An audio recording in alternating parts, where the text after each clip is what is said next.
குல்லு நஃப்ஸின் ஸாயிகத்துல் மௌத் ஸதகல்லாஹுல் அஸீஸுல் ஹக்கீம். கண்ணியமான சகோதரர்களே, தாய்மார்களே, எங்களுக்கு முன்னால் ஒரு தாயுடைய ஜனாசா வைக்கப்பட்டிருக்குது. நீண்ட காலம் துனியால வாழ்ந்ததன் பின்னால அவனோட அஜல காலத்தை முடிச்சு கொண்டு இன்றைக்கு வழி அனுப்புறதுக்காக வேண்டி இந்த இடத்துல நாங்கள் ஒன்று சேர்ந்திக்கிறோம். கண்ணியமானவர்களே, அல் குர்ஆன் அல்லாஹ் தாலா தீர்ப்பு செஞ்ச ஒரு விஷயம்தான் மௌத்துன்றது. குல்லு நஃப்ஸின் ஸாயிகத்துல் மௌத். உலகத்தில் பிறந்த ஒவ்வொரு மனிதனும் அவர்கள் மௌத்தை சுவைத்தே ஆக வேண்டும். வாழக்கூடிய காலத்தில் எந்த செயல்கள் செய்தார்களோ அதற்குண்டான கூலி அவர்களுக்கு நிறைவு செய்யப்படும். ஃபமன் ஸுஹ்ஸிஹ அனின் நாரி வதுஹிலல் ஜன்னah ஃபகத் ஃபாஸ். இந்த மனிதன் நரகத்திலிருந்து தூரமாக்கப்பட்டு சொர்க்கத்தில் நுழைவிக்கப்படுறானோ அவன் நிச்சயமாக வெற்றி அடைஞ்சிட்டான். ஒமல் ஹயாத்து துன்யா இல்லா மத்தால் குரூர். உலக வாழ்க்கை மனிதனை ஏமாற்றக்கூடியது என்ற விடயத்தை அல்லாஹ் தஆலா தெளிவுபடுத்திட்டான். எனவே கண்ணியமானவர்களே, இருக்கக்கூடிய காலத்தில் நாம் செய்யக்கூடிய எந்த ஒரு நல்ல அமலாக இருந்தாலும் சரிதான், அதற்குண்டான கூலி நிச்சயமாக எங்களுக்கு கொடுக்கப்பட்டதான் ஆகும். நாங்கள் யாருமே அதிலிருந்து தூரமாக்கப்படுறதில்லை. ஒரு மனிதனுடைய ஜனாசாவை பத்தி நபி அவங்க சொல்லக்கூடிய நேரத்தில் சொன்னாங்க, உதுக்குரு மஹாசின மௌத்தாக்கும். மௌத்தா போனவர்களுடைய நலவுகளை மாத்திரம் நீங்க பேசுங்க. வக்குஃபான் மசாவீஹிம். ஏதாவது பாவங்கள் செய்திருந்தா அதை நீங்க தடுத்துக்கோங்கன்னு சொன்னாங்க. இந்த அமைப்புல கண்ணியமானவர்களே, இன்னும் ஒரு சந்தர்ப்பத்தில் சொன்னாங்க, லா தசுப்புல் அம்வாத்த. மௌத்தா போன மக்களை நீங்க ஏசாதீங்க. ஃபைன்னஹும் கத் அஃப்லோ இலாமா கத்தமு. எதனை அவர்கள் முற்படுத்தினார்களோ அதன் பக்கம் அவர்கள் போய் சேர்ந்து விட்டார்கள் என்ற விடயத்தையும் நபியுல்லாஹி ஸல்லல்லாஹு அலைஹி வஸல்லம் சொன்னாங்க. இந்த அடிப்படையில் சொல்லப்பட்டிருக்குது, இதா ஹமல்த இலல் குபூரி ஜனாசத்தன்.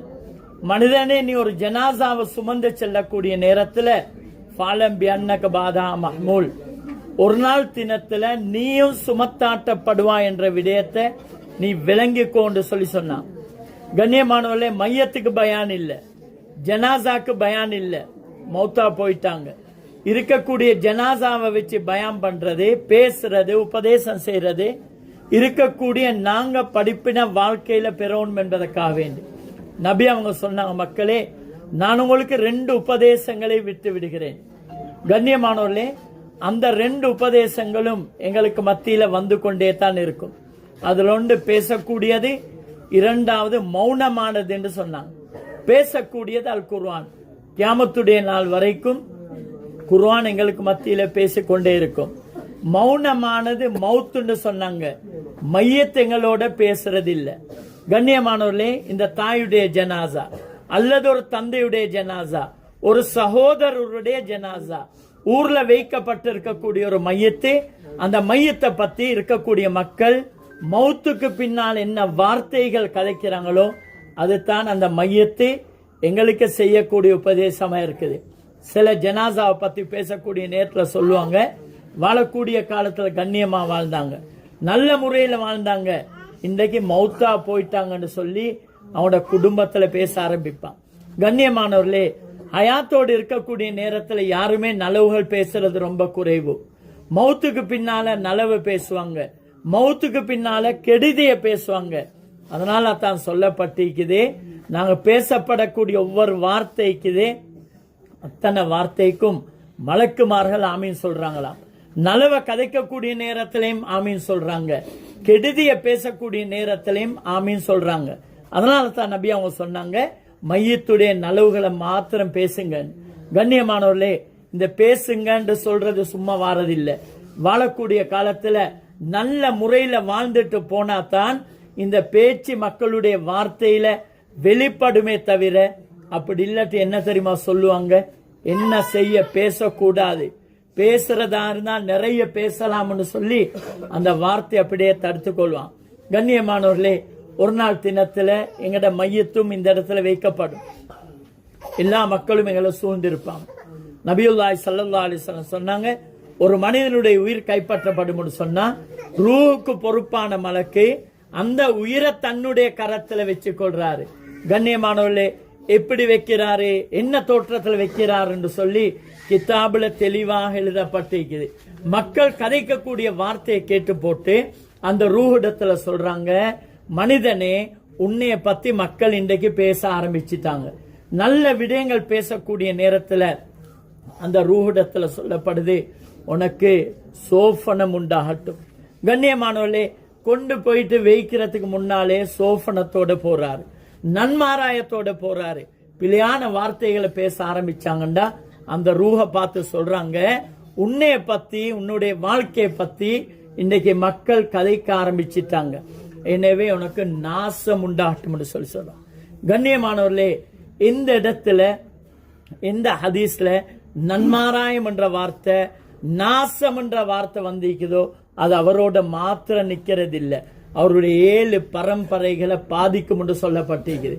ஆனால் இருக்கக்கூடிய நாங்க ஒவ்வொருத்தரும் வாழக்கூடிய நேரத்தில் கண்ணியமானவர்களே, இன்றைக்கு சில மக்களுடைய வாழ்க்கையை பார்த்தா வீட்டுல பெண்களிடத்துல தொழுகை இல்லை, ஆண்கள் மஸ்ஜிதோட டச்சும் இல்லை.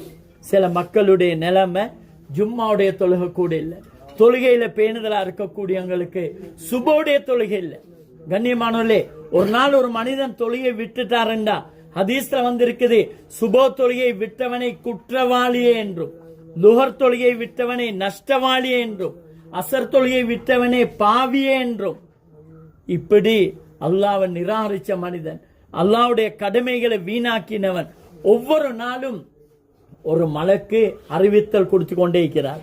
எங்கட பட்டியலை பார்த்தோம்டா ஒவ்வொருத்தரும் அடுத்தவர்கிட்ட கேட்க தேவையில்ல, நான் இன்றைக்கு குத்தவாளியா நஷ்டவாளியா பாவியான்னு சொல்லி ஒவ்வொரு மனிதனும் முடிவு செஞ்சு கொள்ளலாம். அடுத்தவர் எங்கள்கிட்ட பேசி கதைக்கணும் தேவையில்லை. கண்ணியமானவர்களே, இன்னும் சிலருடைய வாழ்க்கையை பார்க்கக்கூடிய நேரத்துல அவங்களுக்கு மவுத் இல்லாத மாதிரி, இதுவரைக்கும் வாழ்க்கைய உறவை சேர்ந்து வாழ்ந்ததில்லை, சின்ன விடயங்களுக்காக வேண்டி, சின்ன விஷயங்களுக்காக வேண்டி, ஒரு பேச்சுக்காக வேண்டி வாழ்க்கை பூராவும் உறவை துண்டிச்சு வீட்டுக்கு வரக்கூடாது, முன்னால கண்டாலும் பேச மாட்டேன், மையத்துக்கு வரக்கூடாதுன்னு சொல்லி இன்றைக்கு ஆகாயத்துல அறிவு பறக்கக்கூடிய காலம் விடுவாங்க. அந்த அளவுக்கு மக்களுக்கு குர்ஆன் ஹதீஸ பத்தி தெளிவிக்குது. கண்ணியமானவர்களே, அவ்வளவு தெளிவு இருந்தும் இந்த காலத்திலேயும் உறவை முறிச்சு வாழக்கூடியவங்க இருக்கிறாங்க. அதனால எங்களோட வாழ்க்கையில இருந்து இந்த செயல் தூரமாகணும். உறவை முறிச்ச மனிதன் நபியுல்லாஹி ஸல்லல்லாஹு அலைஹி வஸல்லம் அவருடைய ஹதீஸ பார்க்கக்கூடிய நேரத்தில் கண்ணியமானவர்களே, அவனுடைய துஆக்கள் கூட ஏற்கப்படுறதில்லை. அப்ப அந்த செயலை நாங்க செஞ்சு கொண்டு எங்களோட வாழ்க்கையில எவ்வளவு நலவுகள் செய்யறோம். தொழுகையில பேணுதல், ஜக்காத்துல பேணுதல், ஹஜ்ஜில பேணுதல், ஆனா அடுத்தவருடைய ஹக்கு, அடுத்தவருடைய உரிமைகளை எவ்வளவு நிறைவு செய்யறோம் என்று பார்க்கக்கூடிய நேரத்துல அதுல ரொம்ப பொடுபோக்கா வாழ்ந்து கொண்டிருக்கிறோம். எனவே கண்ணியமானவர்களே, ஒரு நாள் தினம் வரும், அன்றைய தினத்துல எங்கட மையத்தையும் அழகான முறையில குளிப்பாட்டி கஃபன் அணிவிச்சு இருக்கக்கூடிய மனங்களை பூசி எங்களுக்கு முன்னால வச்சு யாரோ ஒருத்தர் இந்த பேச்ச பேசத்தான் போறாரு. அதுக்கு முன்னால எங்களுக்கு கொடுக்கப்பட்ட வாழ்க்கை ரொம்ப குறைவானது. நபி அவங்க சொன்னாங்க, இந்த உம்மத்துடைய வயது 60க்கும் 70க்கும் இடைப்பட்ட காலம், இதை தாண்டி செல்லக்கூடியவர்கள் இந்த உம்மத்துல ரொம்ப குறைவாக இருப்பாங்க என்ற விஷயத்த சொன்னாங்க. எனவே கண்ணியமானவர்களே, ஜனாசா வைக்கப்பட்டிருக்குது, நலவுகளை பேசுவோம். ஒப்பாரி இட்டு அலுவலத்தை நபி தடுத்தாங்க. மௌத்துக்கு நெருக்கமான நேரத்துல நபி அவங்க விசேஷமான ஒரு உபதேசம் சஹாபாக்களுக்கு சொன்னாங்க. லா தூதூனி பிபாக்கியத்தி வளரான்னா, தோழர்களே, நான் மௌத்தா போனா நீங்க ஒப்பாரி இட்டு அழுது என்னை நோவின செய்ய வேணாம். ஹதீஸ்ல வந்து இன்னல் மையத்தை யுஅzzபு பி புகாய் அஹ்லிஹி, குடும்பத்தார்கள் சத்தம் போட்டு ஒப்பாரிட்டு அழக்கூடிய நேரத்துல மையத்து வேதனை செய்யப்படுதா. கண்ணியமானவர்களே, கண்ணில் கண்ணீர் வரும், கவலையில வரும். இது அல்லாஹ் குத்தம் பிடிக்கிறது இல்ல, அலூரத்தை வச்சு அல்லாஹ் குத்தம் பிடிக்கிறது இல்ல. ஆனாலும் இருக்கக்கூடிய நாங்க சத்தமிட்ட அலூரத்தை நாங்க தடுத்து கொள்ளணும். இந்த அமைப்பில் இந்த தாயார் கண்ணியமான முறையில வாழ்ந்தாங்க. கண்ணியமானவர்களே, தன்னால முடியுமான நல்ல அமல்களை வந்து செஞ்சாங்க. வந்து பிள்ளைகள் நல்ல அமல் செஞ்சு கொண்டு இருக்கிறாங்க. எனவே வாழக்கூடிய காலத்துல எந்த நல்ல செயல் செஞ்சாங்களோ அதுக்கு பரிபூர்ணமான முறையில் அல்லாஹ் தஆலா கூலிய கொடுக்கணும். எங்கட வாழ்க்கையில ஒரு ஜனாசாவால என்ன படிப்பினைகளை நாங்க பெற்றுக்கொள்ளணுமோ அந்த படிப்பினைகளை பெற்று எங்கட வாழ்க்கையை சீராக்கி கொள்வதற்கு எல்லாம் அல்ல அல்லாஹ் சுப்ஹானஹு வ தஆலா நம் அனைவருக்கும் நல்ல உதவி செய்வானா. யா அல்லாஹ் எங்களுடைய பாவங்களை மன்னிப்பாயா.